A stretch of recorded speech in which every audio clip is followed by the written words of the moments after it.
Whenever there is talk of countering China, the Quad gets the undivided attention of the world. The United States, Japan, Australia and India, together they are seen as the ultimate counterweight to China's aggression. So when the Quad foreign ministers met last month, expectations were high. The meeting failed to produce tangible solutions, but that might be beginning to change. Quad partners are strengthening their union, striking agreements and conducting drills, all in an effort to tackle the dragon.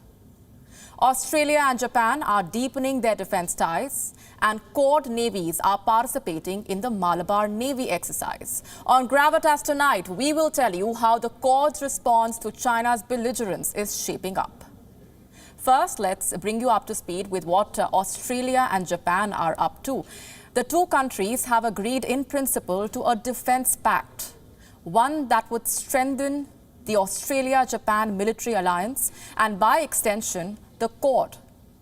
It is called the Reciprocal Access Agreement. It will allow the defense forces of Australia and Japan to train in each other's territory.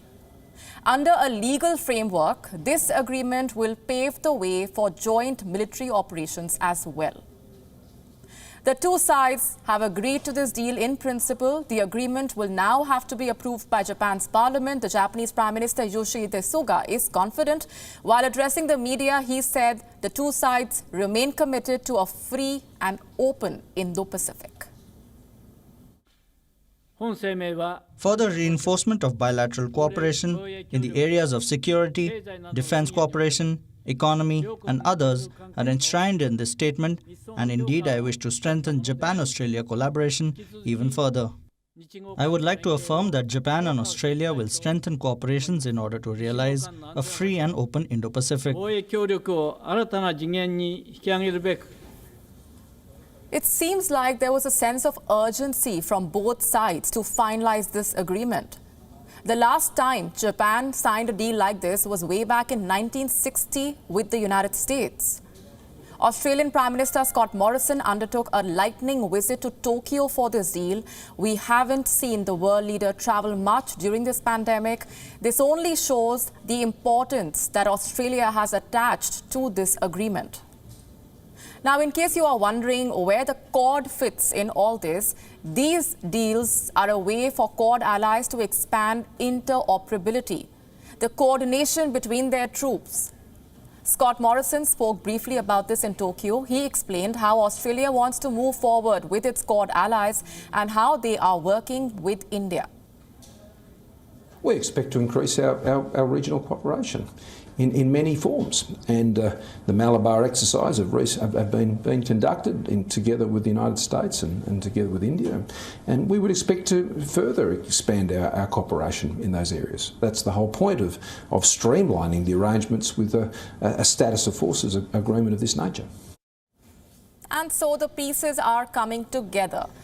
Before this year, the Quad was an informal alliance. Now it has a distinct military dimension, something that makes China very uncomfortable. It is no secret that Beijing is uneasy about the Quad developing a military aspect. So when the agreement was announced, Beijing moved swiftly to criticize it, slamming Morrison and Suga for their criticism of China. This is over a joint statement issued by the two leaders where they had expressed serious concerns about the situation in South and East China Seas and opposed China's moves to militarize disputed islands. Here is how Beijing responded to those words.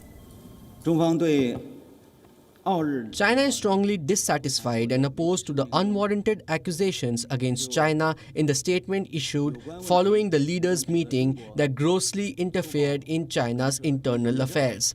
The countries concerned should have a clear understanding of the situation and stop the wrongdoings that undermine China's sovereignty and interests and interfere in China's internal affairs.